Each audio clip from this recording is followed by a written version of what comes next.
Benvenuti signori e signori, welcome everyone back to the British School at Rome for our next hybrid event in 2023.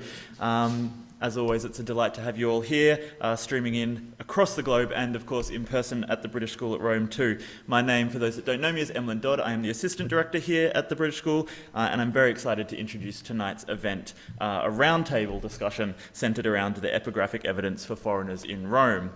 Before I introduce our panellists and hand over to our moderator for the evening, a very brief reminder for those online and in person that tonight's event is being recorded, so please do be aware of that. And secondly, if you have any questions following the discussion, for those online, you're more than welcome to enter them into the Q&A at the bottom of your screen, and we will curate those to our speakers following the discussion. And for those in person, of course, you can ask questions at any time by raising your hand, and a microphone will be brought around to you.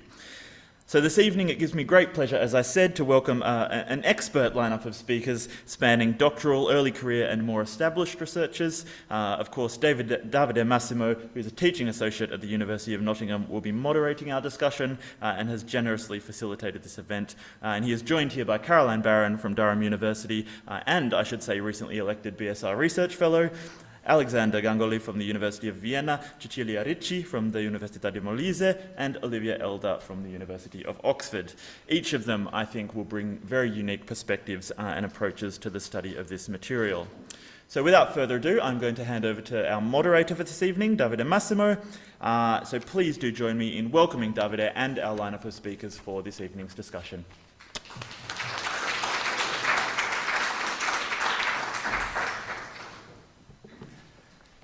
Good evening, everyone. Thank you, Emily, for the warm welcome and for helping out and supporting this event, and BSR more generally, of course. I would just like to break the ice with a couple introductory remarks before jumping to our guests for questions. This might seem a bit unconventional, but I'm taking you on a virtual walk in Rome, specifically in what's called Quartiere Esquilino, which many of you will know is behind the main train station, Stazione Termini, to show you something that the people of Rome know very well, which is the strong multilingual element of the neighborhood, which is often colloquially called Chinatown. Though it's, as you can see and guess from the language of the signs, the presence of immigrants is not only that of Chinese immigrants. And you can see three sort of different type of shops. There's been contemporary sort of sociological literature on immigration in that neighborhood, and as you can see from this diagram, only 36%, according to data from the City of Rome 2019, are migrants from China, and we have, for example, 21% from Bangladesh. And my provocative question was, when the archaeologists of the future will find these signs, they will probably infer, and rightly so, that there was a foreign presence in Rome of the 2000s. Now, if we move to a different neighborhood, what is called Quartiere Africano, if the archaeologists of the future encounters this denomination, might be as confused as 10-year-old me growing up in Rome, finding out that there's not a strong African community in the Quartiere Africano, but it's rather called like that because the streets of this neighborhood are named after former Italian colonies during the Fasci era, so mainly so Viale Libia and so on. And you can see pretty much from this barbershop sign, which is a pun between haircut and the name of Italy, that the sort of symbolic is not particularly known for a foreign presence. Barbershop is not sponsoring this event, by the way. This third example I want to bring up is from the Jewish ghetto. So in Trastevere, if you look at the sign in front of the synagogue saying Via del Tempio, the aforementioned archaeologists of the future might be confused, just like some tourists or some sort of inhabitants of the city, by the denomination Tempio, which actually refers to the synagogue, which is called the Tempio Maggiore. Now, if the lower part of this slab ends up being damaged, the archaeologists or epigraphists of the future might be tempted to supplement it with something like Tempio di Giove, as you know, in Rome it's much more common to have pagan temples, so to say. And I just put as an example Via del Tempio di Giove, which is in another part of the city. Now, my point in these examples is that the topic of foreigners in ancient Rome is very complex, and in order to study it, one needs to address very different types of evidence. Epigraphic evidence, which is what we are going to focus on today, but also literary evidence. These are just some of the most sort of important studies on the topic, two of them by our own Cecilia Ricci, who has joined us here today. The nature of literary evidence is very different, and sort of we're going to mention it with our speaker very likely. And for example, Juvenal very famously was not very happy with the migrants in the city of Rome, complains that the Syrian Orontes is the river of Syria, has polluted the Tiber. Just like today, probably many people are not particularly happy about migrations, not only Rome, of course, and it's a very sort of interesting social phenomenon. So that's, I wanted to open these remarks, but now my focus is really going to be on our guests, who all work on inscriptions and with inscriptions for slightly different ways, so in slightly different focuses. And I'm sure this is going to result in a sort of interesting mix of perspectives. So I'm going to join you at the table. If you don't mind.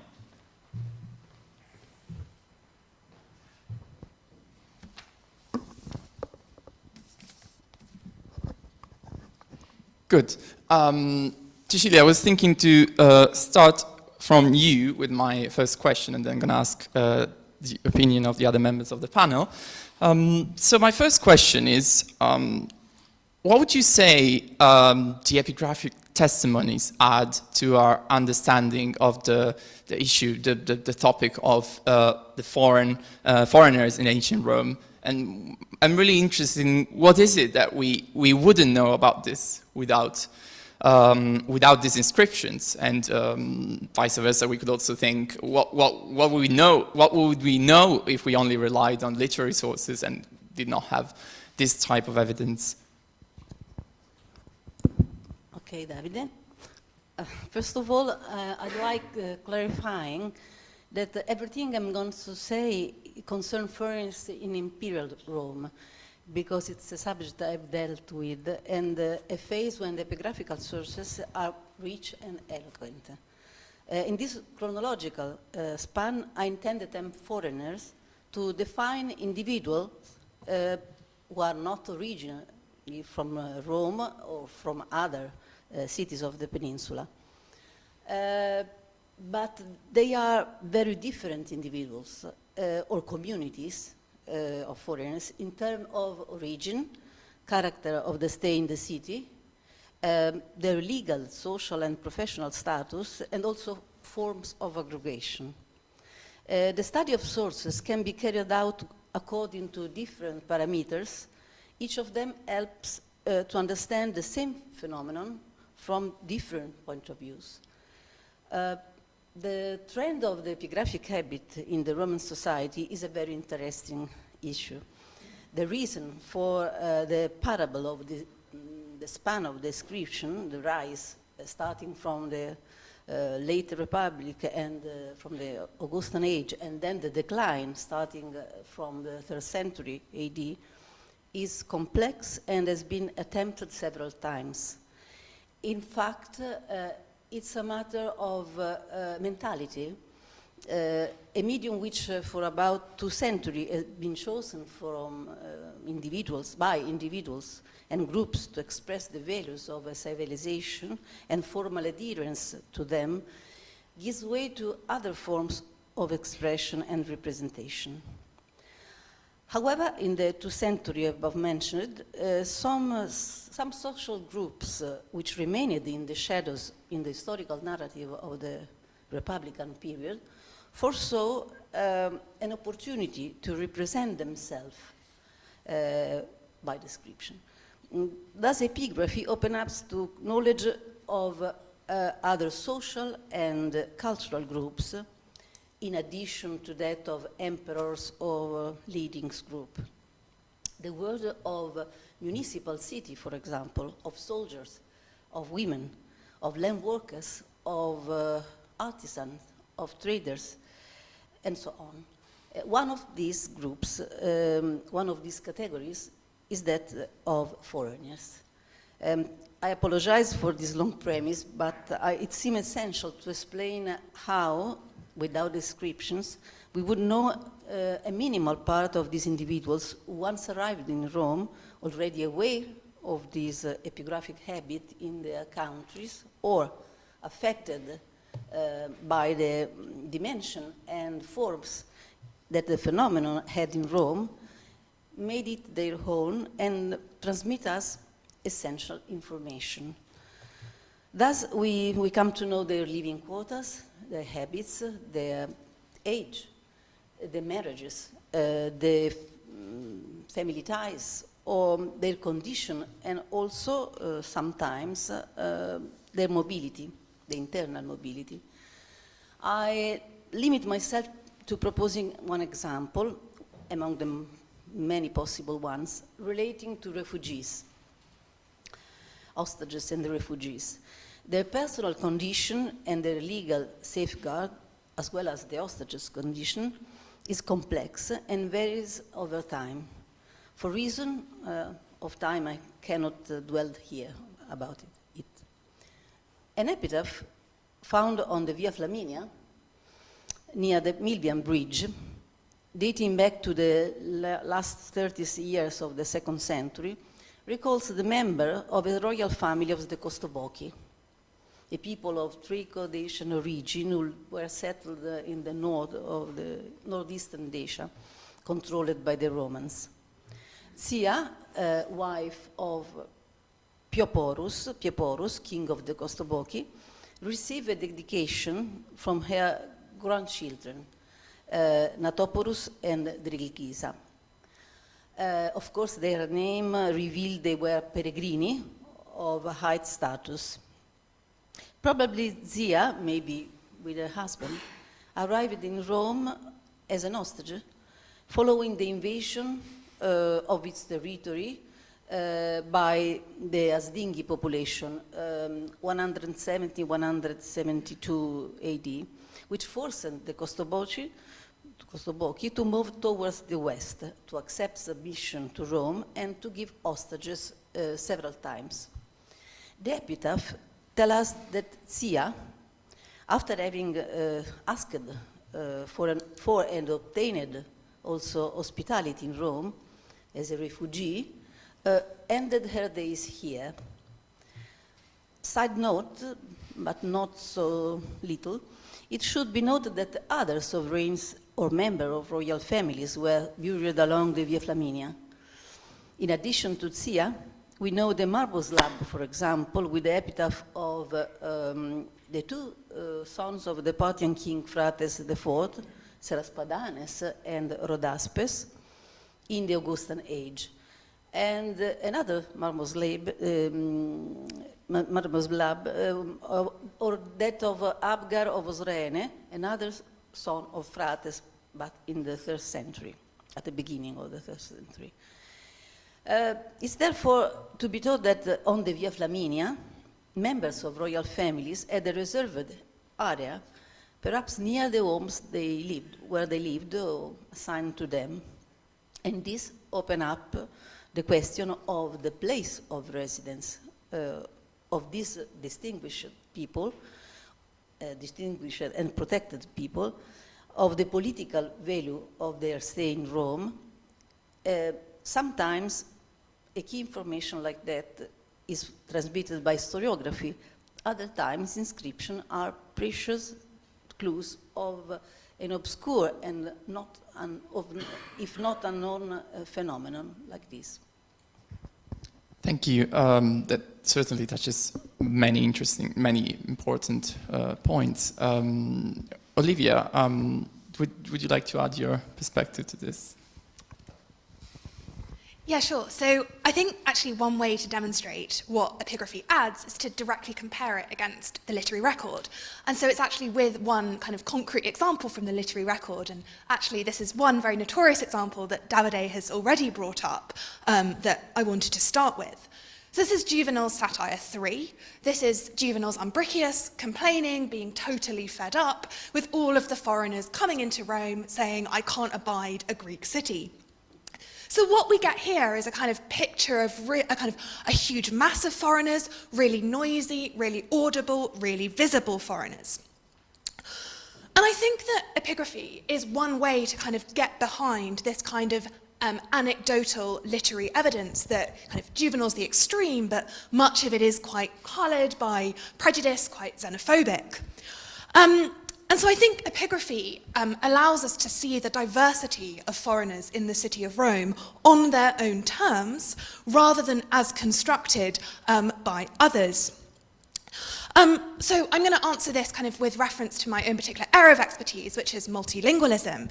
And so one way that we see this diversity of foreigners in Rome is through the evidence of different languages in inscriptions. So we get large numbers of Greek, or I'll come on to actually just how large numbers of inscriptions in Greek. But we also get other languages as well that we just don't see in the literary record at all. So Palmyrene, the language of Palmyra in Syria, Nabatean, Hebrew, even one word of Thracian. So we get this kind of picture of diversity and multilingualism that our kind of literary evidence only alludes to. But there is another side to this. So as I mentioned, Juvenal's foreigners are kind of very visible, very audible, very in your face. But actually, the epigraphic record, quite interestingly, shows the limits to this kind of visibility and audibility of foreigners in ancient Rome. They're not always as visible as Juvenal's Umbricius tries to make out. As I said, there is a diversity of languages, but if we look quantitatively at it, actually the numbers of kind of languages and inscriptions in different languages is relatively small. So, for example, only about 3% of inscriptions from Imperial Rome are in Greek, so Latin inscriptions outnumber them by 30 to 1, and those other languages I mentioned kind of really only appear in really small quantities. So, on the whole, what we're actually getting is foreigners using Latin. And I think this says something quite important and quite interesting about the level of integration in the ancient city. And importantly, kind of who is driving that integration.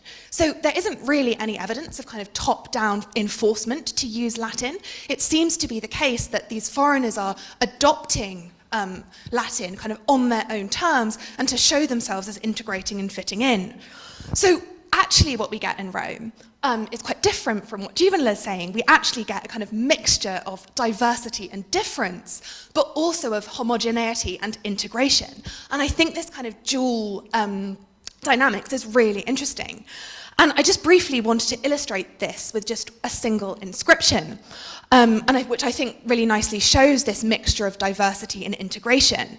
So this is an altar from Trastevere, and it was dedicated by a freedman. And you can see on the left that at the front we have quite a beautifully inscribed and relatively kind of normal Latin inscription. But what's particularly interesting here is that he really bends over backwards to kind of point out his belonging in the city. So he describes in an unusual level of detail exactly where he lives and works. But then what we get, and you can see this on the right, is on the other side of the altar, you get a kind of acclamation in Palmyrene, in his native language of Syria. So I think this is a really nice illustration of that dynamic that I was talking about, and kind of without the evidence of epigraphy, we just wouldn't see that. Thank you. And one could also wonder how many Roman people could actually read the Palmyrene part, so it could be insulting Roman people, and maybe people would not know. Alex or Caroline, do you want to jump in on this? Yes, somehow also summing up a bit what has already been said, I would say that in general, if we didn't have the inscriptions, we would lose a certain perspective as a whole, as the elites are almost entirely responsible for literary or numismatic sources. The inscriptions, on the other hand, provide broader insights into society, although still excluding those who lived on the fringe of society, the poor, the disabled, the criminals. Additionally, epigraphic testimonies that were put up by foreigners offer an inside perspective, which is almost completely absent in literary sources as well. And if it is there, again, it provides an elite perspective. Especially in verse inscriptions on which I focused, the narratives tend to be more detailed, so going beyond the typical name, age, profession, but they focus mainly on burial and death-related matters. For example, that the goddesses of fate or other forces are responsible for passing away, or what will happen to the bodies and souls in the afterlife. So the passages on migration are dispersed, and many different verse inscriptions reveal only glimpses of certain aspects of being a foreigner in ancient Rome. Without the coherent stories behind the people, though, the inscriptions draw a picture of harmony and separation. Harmony because of the absence of offensive, xenophobic, or even racial thoughts, which appear in literature sometimes. So as we already heard, Juvenal's character complaining about the Syrian Orontes flowing into the Tiber. And separation because almost every inscription stands on its own, and by this pretending that the different, for example, Greek-speaking dedicators and dedicatees were not in contact with each other. So unfortunately, we do not know how many people who are mentioned in the surviving inscriptions actually knew each other, were friends, foes, were neighbors. Yes, thank you. Thank you. Caroline, do you want to say something about that? Well, just a small point to add, really, at the end of this that picks up on a lot of the ideas that we've just heard, particularly in relation to the idea of assimilation, to think about a particular group in the city of Rome, the Jewish community of Rome, for whom we have a really kind of mixed epigraphic record compared with what we know from other sources. The literary sources attest to a very strong Jewish community in Rome from the late Republic, but they are completely absent from the epigraphic record, or visibly absent from the epigraphic record in an identifiable sense until the 2nd century CE. So we can ask questions about what was it between the late Republic and the 2nd century CE that meant that the Jewish community of Rome didn't feel the need to identify themselves in a visible or sort of self-nominated way until the 2nd century CE, and perhaps that's connected with things to do with the rise of Christianity, to do with divisions within other religious communities in the city. We know that up until the 2nd century CE, there are essentially only 7 identifiable Jewish epitaphs from the city, compared with hundreds, thousands that emerge in the catacombs that are built in the 2nd century CE. So clearly a Jewish population in thousands doesn't suddenly arrive. It does certainly grow as a result of the Jewish wars under the Flavian emperors. But there was certainly a very consistent Jewish presence in the city that just is not identifiable until a very particular moment in time. Thanks. Great. No, thank you for your varied insights into this. I'm going to follow up with a methodological question, if you want. So it is true that foreigners can often become long-term settlers, but very often they're just visitors, passers-by, just in the contemporary world, and migrations are by definition sort of dynamic, very dynamic phenomenon. So my question is, inscriptions are a static record, well, at least apparently so. We could talk about that, but let's say inscriptions are a static record. So what are the challenges of studying a dynamic phenomenon with a static record? Caroline, you want to start, or? Well, I'm not going to go with challenge. I'm going to go with the huge advantages of using inscriptions to study this kind of thing. Because really, I think where inscriptions give us the greatest insight is how they allow us to start building narratives and kind of the creative storytelling, essentially, using the content of individual inscriptions in order to sort of work up a bigger narrative that we can build into the literary and the archaeological context. And an example, perhaps you could show.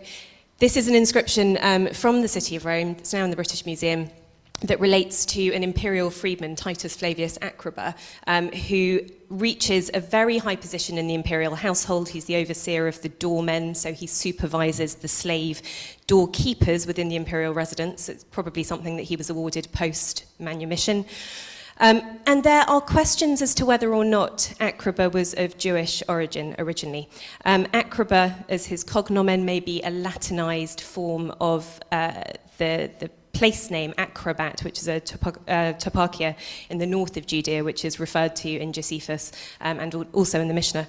And based on the practice of identifying enslaved people and freedmen using cognomina that have geographical or foreign qualities to them, we might presume that Acroba is a sort of nickname that's been awarded to him perhaps by by the imperial household, recognizing that he originated from the town of Acrobat. His praenomen and nomen are interesting in that respect, because Titus Flavius must mean that he was manumitted under the Flavian emperors, under the Emperor Titus, which may indicate, and this is a possible leap, but it's the kind of storytelling that we can think about, that he was originally one of the Jewish slaves that was brought to Rome by the emperors Vespasian and later Titus after their sacking of the Jerusalem temple in 17 CE. And if this is the case, then is there a kind of ironic retort in the fact that he names his eldest daughter Provincia? Possibly. It's obviously none of this is anything that we can confirm, but it's the kind of storytelling that we can sort of start to build. And it certainly fits with the analysis that's been done of the 550-ish inscriptions from the so-called Jewish catacombs of Rome, in which the female children of Jewish parents are given Latinized names rather than Greek or Semitic names, which appears to be more common for male children. We should be a bit cautious about this, obviously, but it's added to it the absence of the dedication to the Manes, the Dies Manibus, which most pagan funerary dedications begin, would also perhaps indicate that this is somebody who was outside of the sort of pagan burial practice. So it's the advantage of this inscription is that we can create a story around it, and we can't confirm the story, but it allows us to think about not just one particular family tomb in the context of that tomb, but in the context of the Jewish war, in the context of slavery, in the context of social mobility as well, the work in the imperial household that creates a sort of a pattern of life that results in a tombstone like this. Thanks. Well, I said challenges, but of course we're very keen on the advantages as well. And this is certainly a great example. Olivia, do you want to jump in? Or? Sure. So I will start with one of the challenges. And this is a challenge about the representativeness of our epigraphic record. So as has already been alluded to, the epigraphic population of the city of Rome is not exactly the same as the actual real living population of Rome. Certain groups are disproportionately overrepresented, certain groups are disproportionately underrepresented in the inscriptions. So one example of a group that is kind of very overrepresented, there's some debate about exactly how much, is freedmen, who kind of really dominate our epigraphic record. And I think actually this dominance of freedmen raises a particular point, which also relates quite nicely to what Caroline was saying. Try this one. This is the point that probably initially, huge numbers of foreigners to Rome were initially brought as enslaved people, but the issue is that we don't see them in our epigraphic record until they're freed. And so I think this is one kind of particularly concrete example of the kind of unrepresentativeness of our epigraphic record. But I do also want to stress an advantage of the epigraphic record. And I think this ties kind of directly to Davide's point in the question about the diversity of foreigners in the city of Rome. So the point I really want to stress is that you can be foreign to or in Rome in multiple different ways. Because belonging in Rome can be defined in so many different ways. You can belong to Rome through citizenship, you can belong to Rome through being born there, you can belong to Rome through social status. And I think so kind of as you can belong in all of those ways, so you can not belong in all of those ways. So you can be alienated or foreign in all of those ways. And I think, so for example, you could be new to Rome, just arrived, but hold citizenship, so in some ways, you know, not be foreign. You could be native to the city, but kind of alienated because of your low social status. You could have citizenship and be born in the city, but have immigrant parents. So kind of all of this shows the kind of different gradations of foreignness in the city. And I think the epigraphic record actually really allows us to see this variety of statuses, this variety of ways of being foreign in the city. And also kind of really nicely shows the kind of blurriness of categories. Our literary evidence tends to kind of typologize or draw quite strict distinctions. But I think our epigraphic record kind of shows us the kind of messiness and variety much more effectively. So yeah.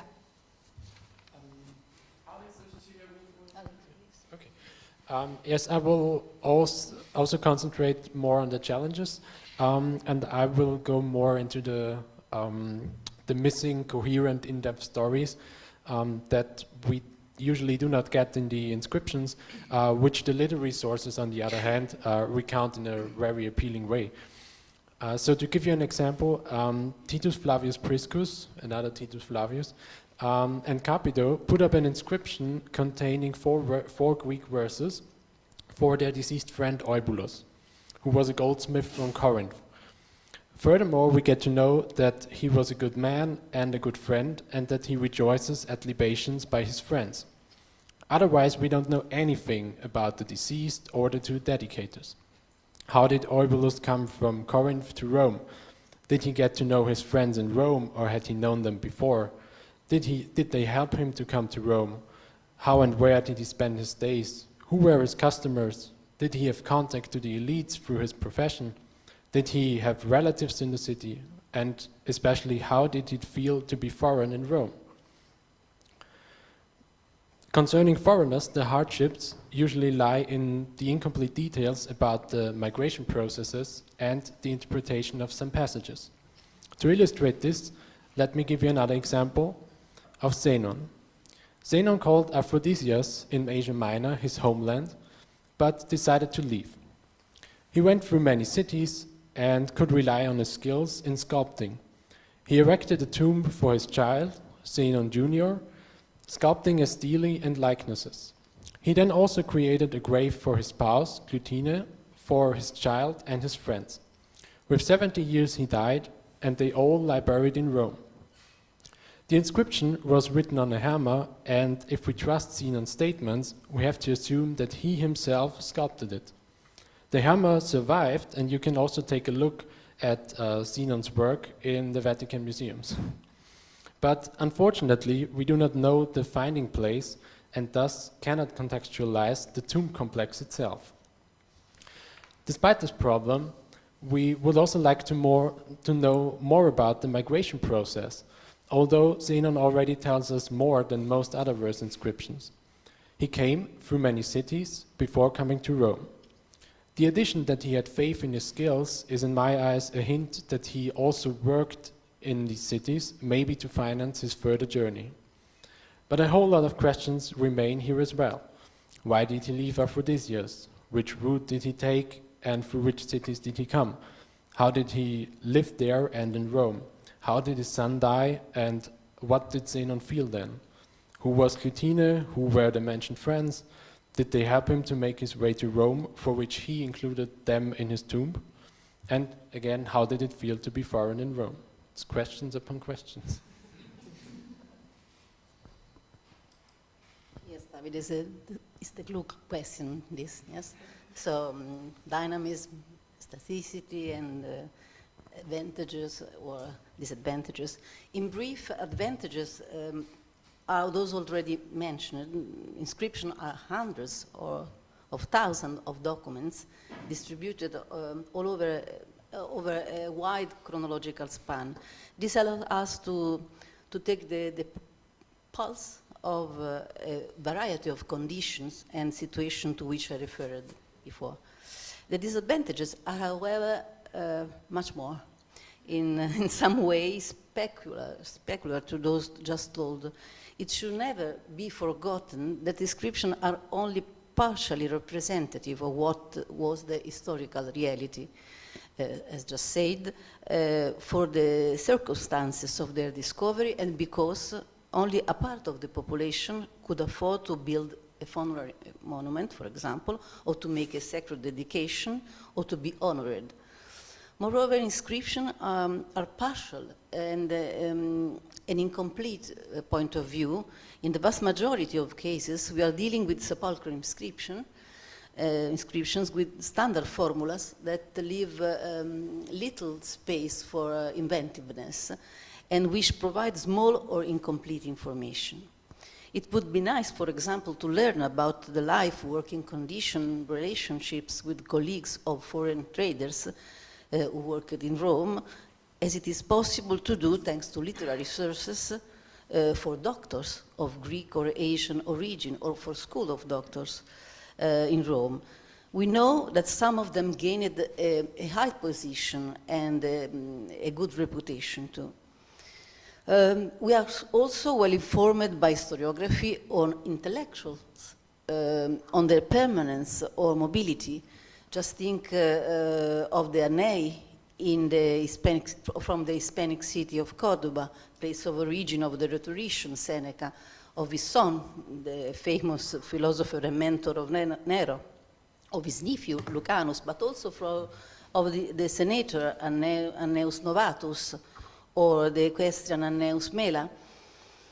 Even to a lesser extent, we are fairly well informed about the heroes of the Circus Maximus, the charioteers of Greek, Asian, or African origin. To even the information we get from the inscriptions is precious and irreplaceable for me.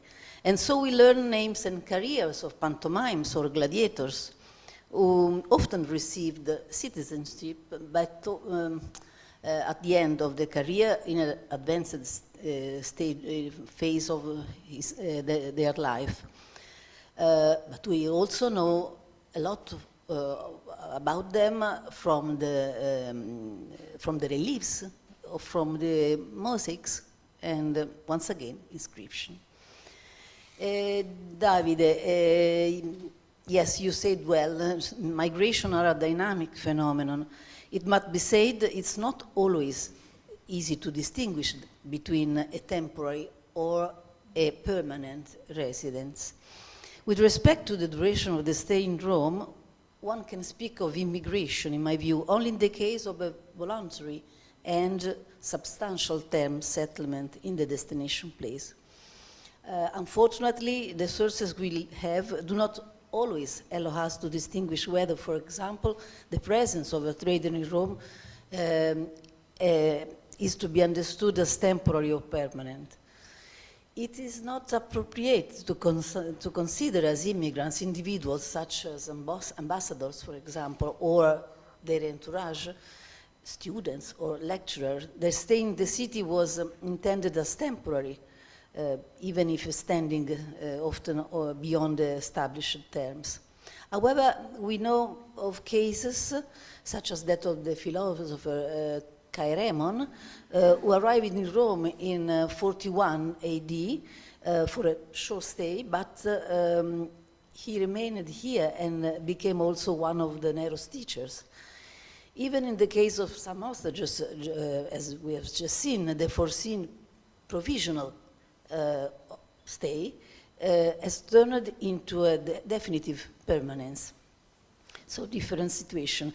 There is actually a very large numbers of variables We have different foreigners with respect to the legal status or the province of origin, or also to prejudice linked to them, so harbored against them. It clearly emerges how the notion of foreigners is the product, the result of a dynamic definition, fundamentally the result of the adoption of different perspectives, as said.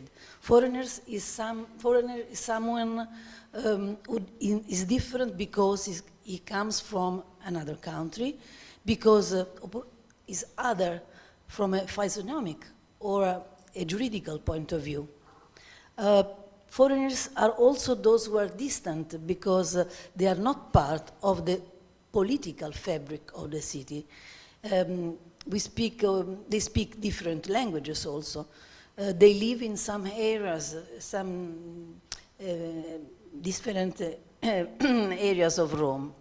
All elements that make coexistence difficult and integration unlikely. But obstacles also can, anyway, in the long run, can be overcome. The literary sources let us know senators and equestrians, imperial slaves, or linger on conventional prejudice. Epitaphs are certainly overrepresented compared to the honorary inscription, or the sacred ones, which offer a valuable information on politics and on foreign cults and practice, as said before. The archaeological and numismatic sources are also very useful, thanks to the image.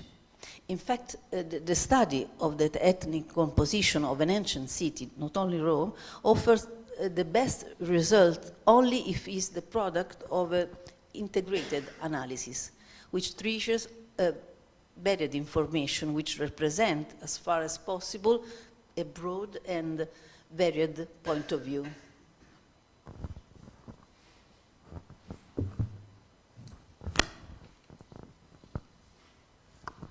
Thank you. Well, you can see that in that respect, sort of inscriptions are very similar to all the evidence from the ancient world, which is like, it's great that we have them, we're so interested, and then like, there's some, we want to know more. So I'm gonna go with the third and probably last question of our discussion before we go to the Q&A with the audience here and online. So we talked a lot about dynamic things and dynamism. And even though our field, so the study of the ancient world, broadly speaking, evolves more slowly compared to other disciplines, epigraphy is relatively dynamic. There's new inscriptions coming up, there's new interpretations of old inscriptions, and new approaches and so on. So my last question for you is, what would you say are some new epigraphic acquisitions related to this theme, so that informs us of foreigners in ancient Rome? Who wants to start? Alex? Yes, so for me, concerning verse inscriptions, of course, in Rome, an important finding took place in 2011 when an altar in secondary use in the Villa dei Sette Bassi was excavated. It dates to the 2nd century CE and was dedicated to the 5-year-old deceased Pompeiane. Besides typical elements like the three goddesses of fate and the addressing of the passers-by, we learned that Pompeiane was born in imperial Rome, which is called the mother of everything. But it is fascinating that her descent from Antiochia is characterized as something she brought with her, thus stressing the family's ancestry, although she was born in Rome. However, I think that in general it is not so much about the new epigraphic acquisitions as a changing zeitgeist that is driving the discussion.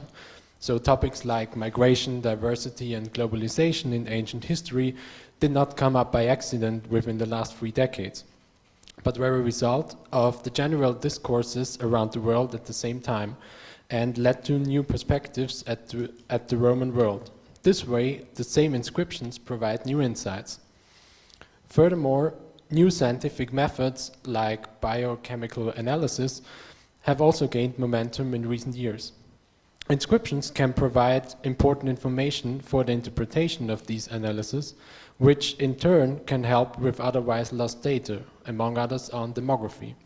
To give you an example, on the basis of the written evidence, the absolute minimum figure of immigrants in the Roman population was estimated to be around 5%. If we trust bioarchaeological analysis of free necropolis, however, the proportion lies between 20 and 30%.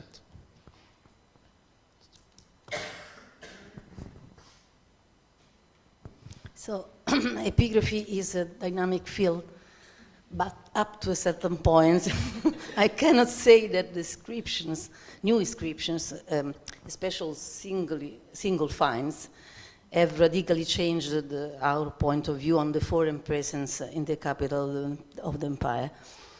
Case of dozens of inscriptions coming to light altogether is a rarity. I am thinking of the recent discovery of the bronze statues and inscriptions of the thermal complex of San Casciano dei Bagni, which are presented today and tomorrow by the University of Siena, which colleagues comes from all areas of the country. I'm thinking of the hundreds of inscriptions returned every year by countries where excavation are intense and continuous, such as modern Turkey, for example, or to a lesser extent Tunisia.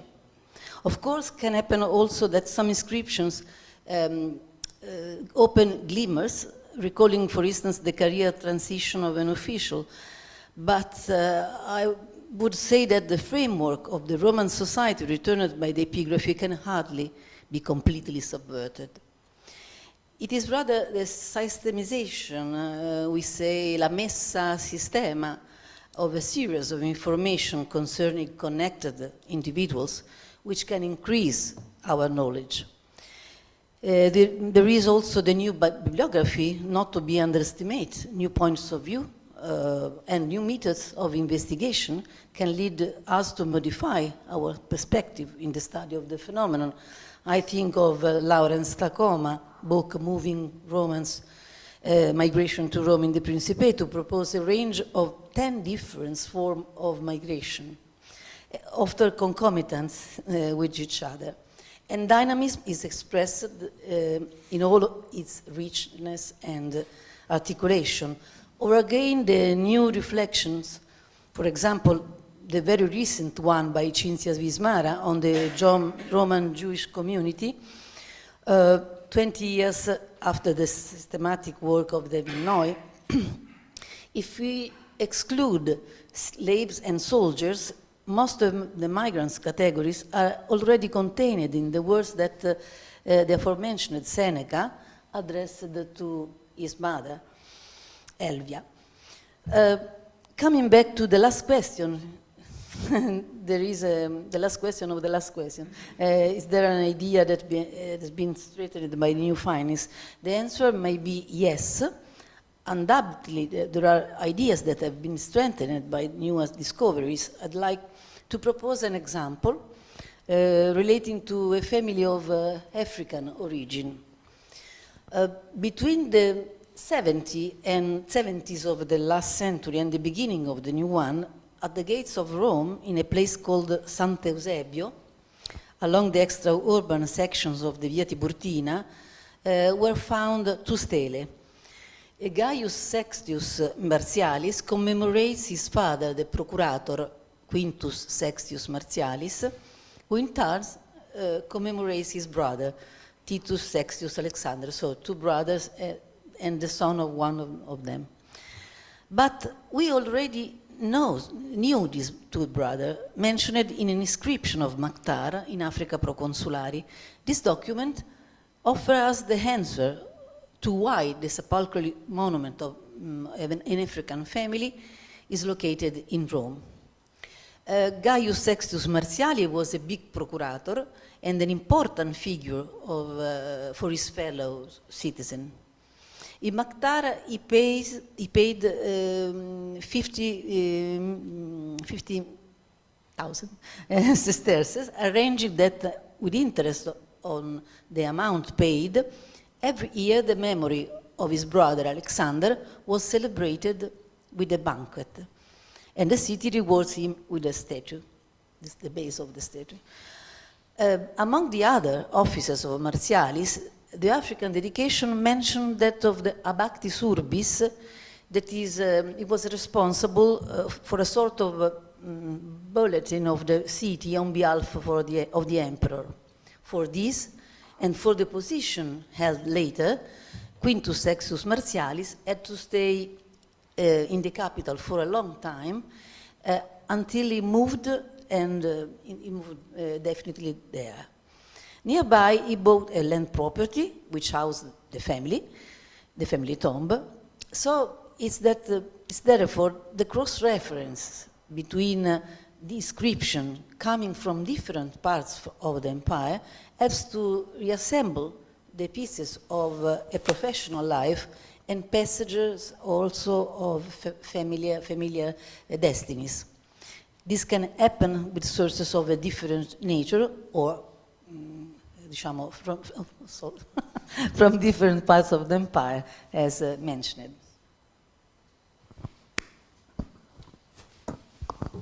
Thank you. Anyone else wants to? Yeah, thank you. So yeah, I would actually very much agree with Alex and Cecilia that it's not so much individual discoveries, although they can, make a massive difference, as we've had some examples. But it's really the way that the inscriptions have been looked at. One, I think, big difference has actually been kind of big data. I mean, big data in classics is relative, but kind of the ability to look quantitatively across the whole corpus of inscriptions rather than kind of narrowly at a particular site. And that allows us to get a picture across the city. And I think things like digital methods, digital corpora, which are kind of being built increasingly, I think really help with this. I would absolutely also agree with what Alex was saying about the kind of relevance of the modern world. I think it's very striking that Davide began his introduction with modern Rome, and I think kind of the resonance between ancient and modern is one of the things that has given this subject so much life. I mean, Alex talked about kind of over the last 3 decades. I actually would say that the pace of change has been even quicker than that.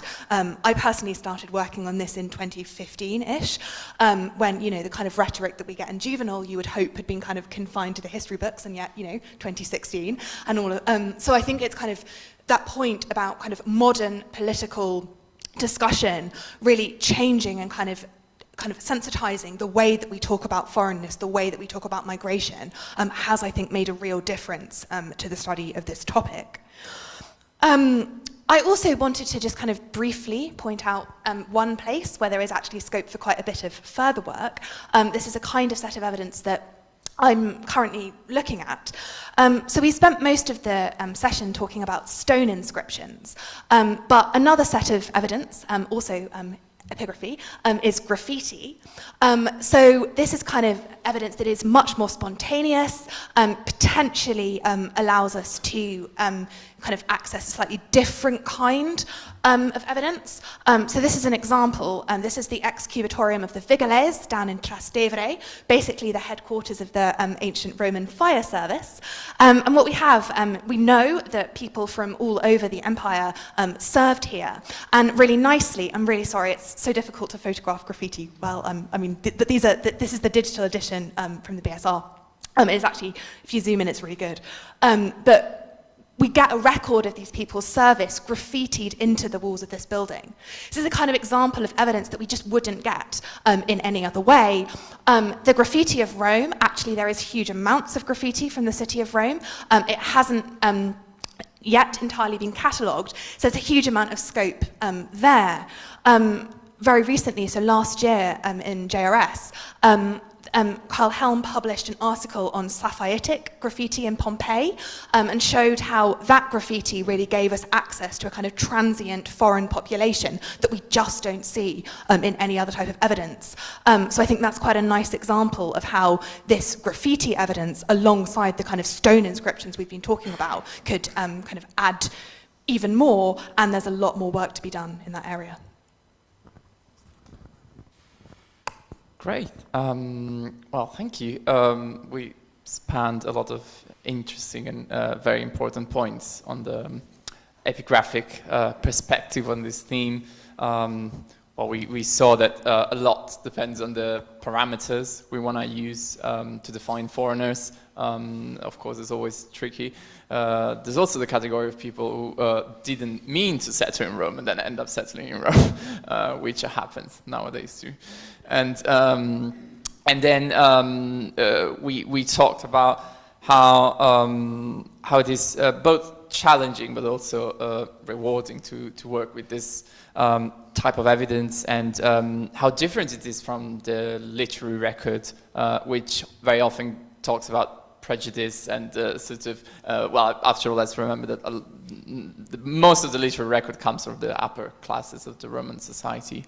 But on the other hand, we, even though inscriptions tell us about everyday life of foreigners and foreign communities, of course, it would be naive to think that there are an objective, so to say, representation, but we need to think of their will of self-representation in the inscriptions as well. So to choose to write in Latin means something. To write in a different language means something else. And just before going to the questions for from the audience, just sort of go full circle, going back to where I started. If you sort of walk in the Esquilino neighborhood or do sort of a Google Street View tour, like I did to take those last minute pictures, you will see that some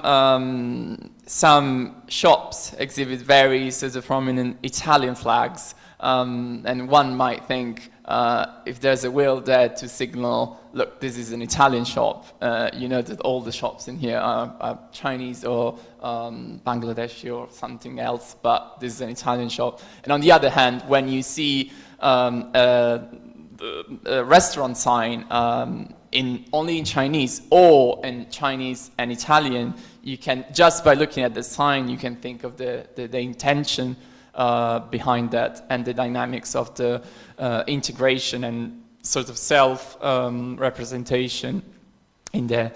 Well, I thank all of you for the great insight, and now I would like to ask if there's any questions from the audience here or online to run through our panel, to someone specifically, or just in general, and see if anyone has something to say.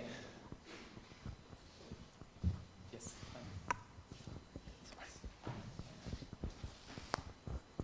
Hello. Yeah, I'm a foreigner in Rome. I've been here about 25 years, working and living. And I was wondering, historically, when do you think tourism started? I find that very interesting. And the second thing is, Rome being the eternal city, I'd also claim that Romans are eternally distrustful of foreigners, and they still are. Every type of foreigner, and it hasn't really changed since ancient Rome. Thank you. Yeah, we can. No, that's a great question. It's very interesting when this is. Yeah. Whoever wants to say something.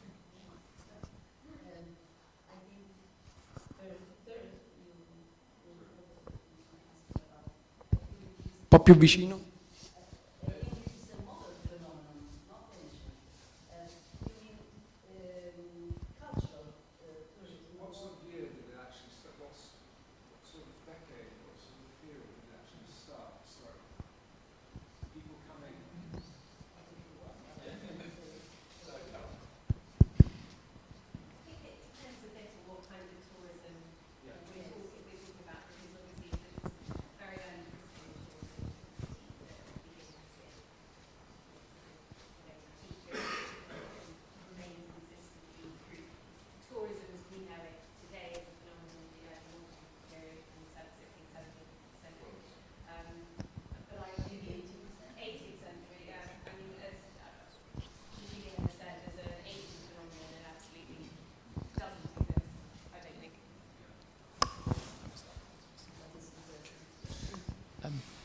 Yeah, there was a second part of the question.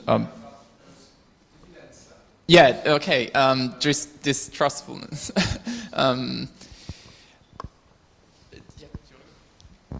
Yeah, really interesting question. And I think, again, kind of attitudes vary a lot. I mean, the kind of, clearly, that, you know, the evidence of juvenile, it kind of shows that exact evidence of kind of distrustfulness, xenophobia.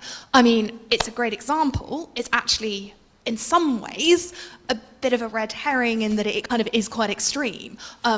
I mean, it's representative, it's satirizing kind of ideas of distrustfulness. But I don't think that's the whole picture.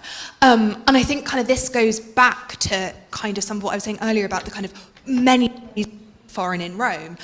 You know, if we think about foreigners in Rome, to some degree, foreigners, you know, particularly as we go later into the empire, most of our emperors are not born in the city. And in fact, you know, we get evidence of them being mocked for their foreign accents, etc., etc. But clearly, at the same time, they are the pinnacle of what being Roman is. So I think kind of, yes, there's this strand of distrustfulness that's consistent, but there's also the other side to this too, because Rome, kind of particularly Rome as an imperial capital, kind of has foreignness, you know, right from the top to the bottom. Just a quick, I want to add a quick thing before the next question.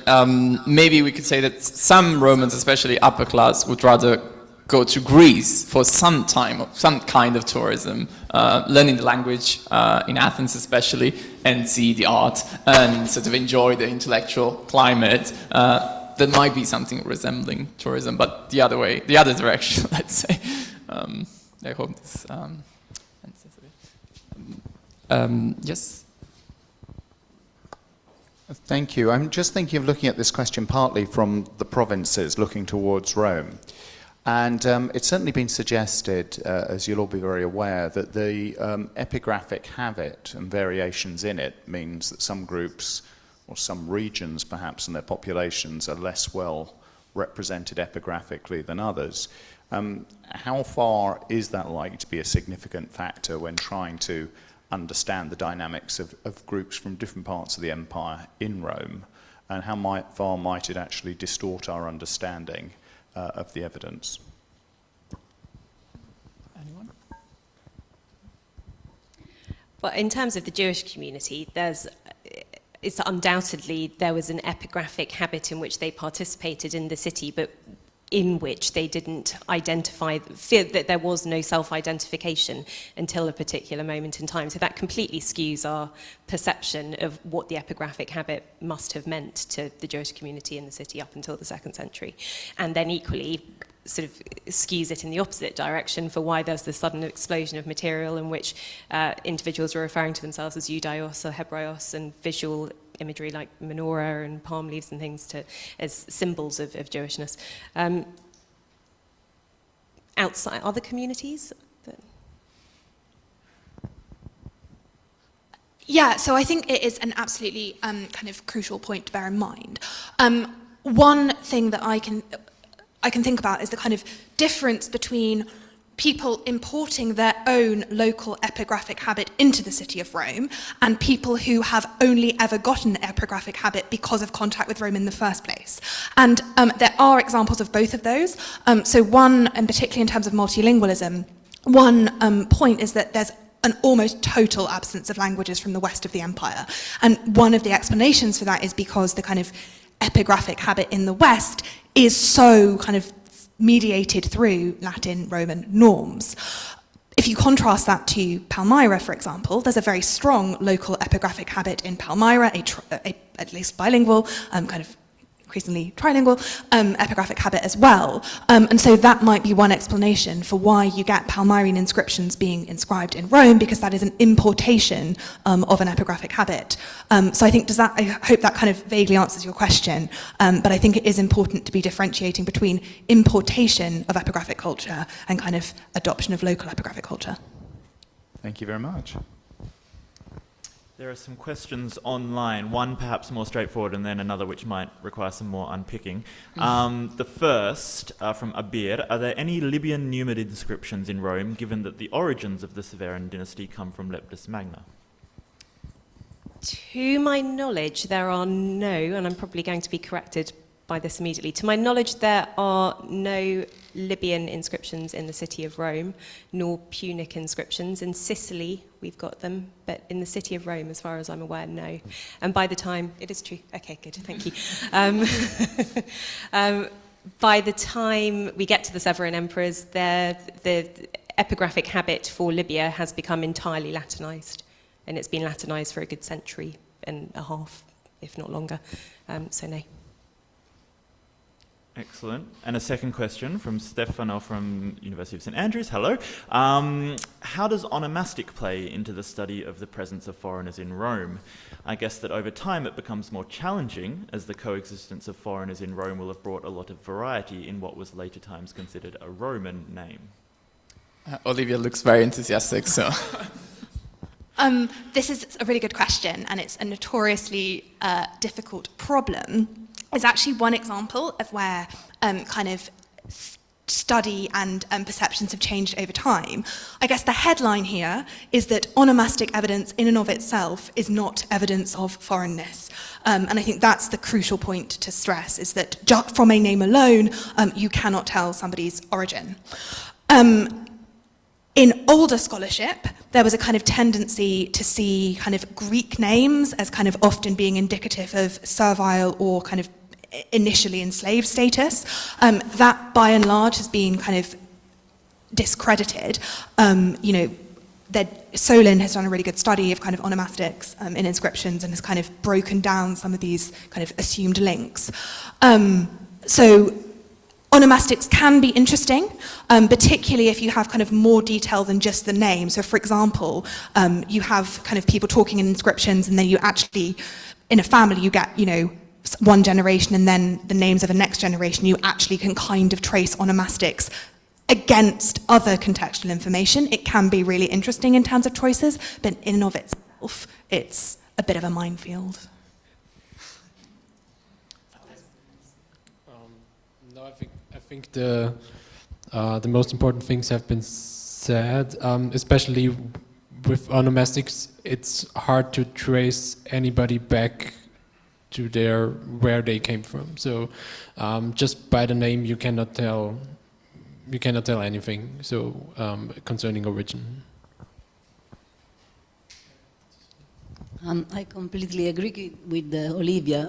Onomastics alone can be enough to identify foreigners, and we have also to think about the fashion. So there are some periods in which the Egyptian name, for example, are used and have a great success. So is an instrument that have to be managed with very, very cautiously. So. Any more questions? There are many more online, and I'm very happy to keep going, but perhaps we take one from our in-person audience as well. They're piling in online now. Yeah, thank you so much for this super interesting conversation. I was very intrigued by what you described as sort of the resonance between the ancient period and then our present. And I was wondering if there are more examples of this sort of rereading of inscriptions from the present moment, and also if you think there are sort of specific theoretical developments that incited this as well. So I don't know if anyone wants to jump in. Before I'm gonna say, I think Olivia mentioned this, but the fact that in our age we witnessed a lot of migrations that has been a stimulus for research on these topics. So certainly that's the case. And it's always hard, of course, to sort of get people talking across disciplines. So that's a big challenge, but hopefully people are doing that. Is there any thoughts from the floor here? Yeah, so I'm actually really interested in the kind of comparative approach between ancient and modern cities and how you can actually use modern cities to better understand ancient ones. I absolutely think you can. Just in terms of kind of methodology as opposed to content, one of the things that's quite interesting is that clearly in modern cities, you do have a kind of complete, or not complete, much more complete evidence picture. You can put together evidence of spoken languages because, modern sociolinguists can do field work of kind of what languages people actually speak. You can collect all of the data, both spoken and written, kind of temporary written form as well as permanent written form. Clearly, as we've been discussing, in the ancient city, you don't necessarily have that kind of temporary evidence. We're not completely clear on how our epigraphic evidence compares to the spoken record. So I guess what I'm saying is that kind of modern cities are quite a good way of us seeing what we're missing in our evidence, quite a good way of contextualizing our epigraphic picture, kind of saying, okay, so what we've got is essentially the permanent written record. Modern cities are one way to contextualize that and get us a sense of what we might have lost. I just want to say, I think David Noy, in the preface of his book, says that one of the terms of comparison has been Rio in Brazil, because of the one sort of only modern cities with a comparable former slave population, descendants of slaves. So I don't know if that sort of goes in the direction of what you were asking. Thank you. Another from our online audience, from Kostas Paniotakis, our dear friend. Are there any unusual, morphologically or transliterated from another language, Latin words, or any foreign-looking visual images in inscriptions commemorating foreigners? I ask this because I wonder whether through them we can get an idea of the concept of foreignness and how it was represented also visually and lexically. That's a big question. So I'm sure each of us could say a lot about it, but well, the cover image of this event was an inscription with a menorah, so that's partially an answer to start with.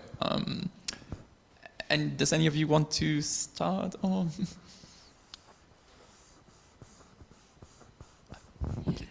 On the subject of the menorah, I think quite a lot of the visual imagery that allows us to identify inscriptions as Jewish from that period in the 2nd century is rather less about kind of visual development as opposed to making firmer self-identification and separation between Christian and Jewish communities. And it's a way of, beyond onomastics, which we've just heard are deeply problematic, the visual record creates a way of distinguishing between different communities that are ostensibly otherwise perhaps being understood as being one and the same, or at least more similar than is correct.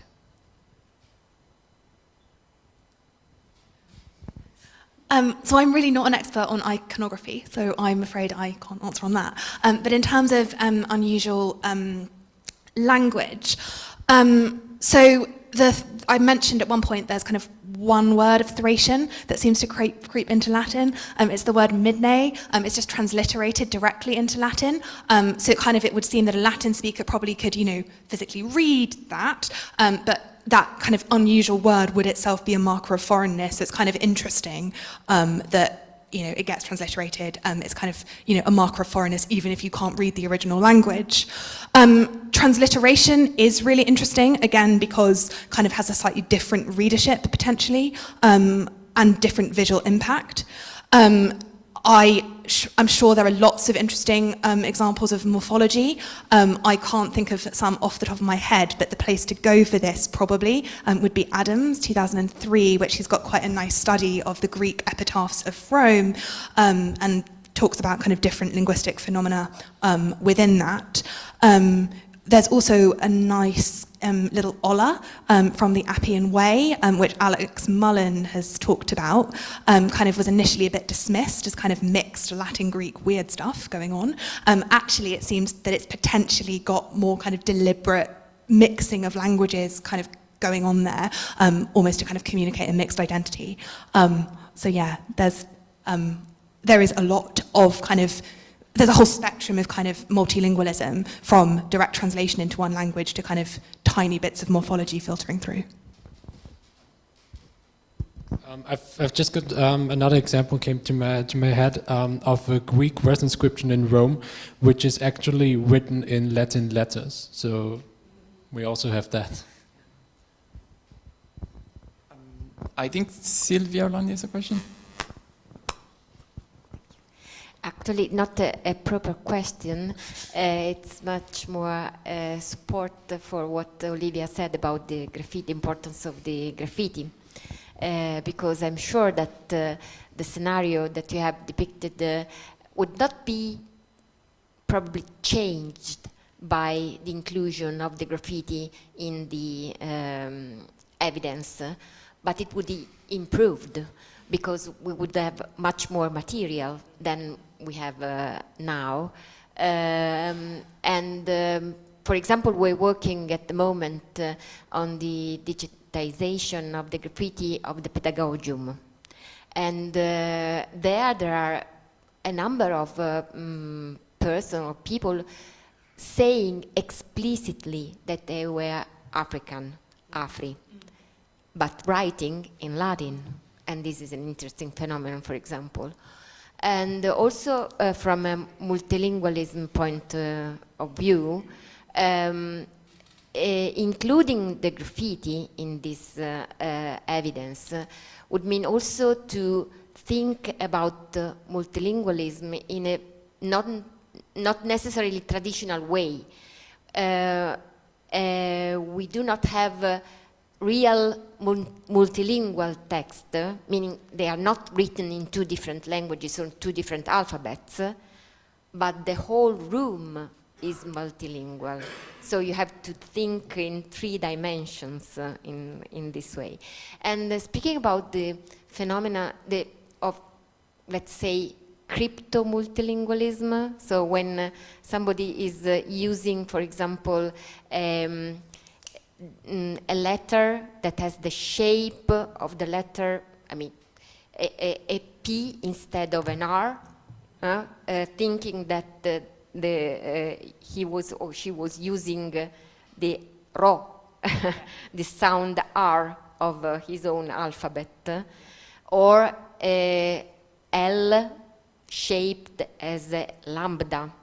And these are all phenomena that are perceived only in a visual way, no? So have to be checked from a different perspective. So I'm sorry, it was not a question, it was a remark. No, thank you. That adds up to a lot of the questions and answers we've been having. I think we have time for another one or a last one, or I don't know. That we might wrap it up there and give all of you a break as well, because you've been working very hard. But there are many more questions online, and I will leave these here for all of you to peruse. Lots from very familiar BSR faces, friends, and names. So with that, can you please all join me in person here, and thank you also to our online audience for being so engaged and attentive. Join me in thanking our lovely panel and Davide for organising this evening as well.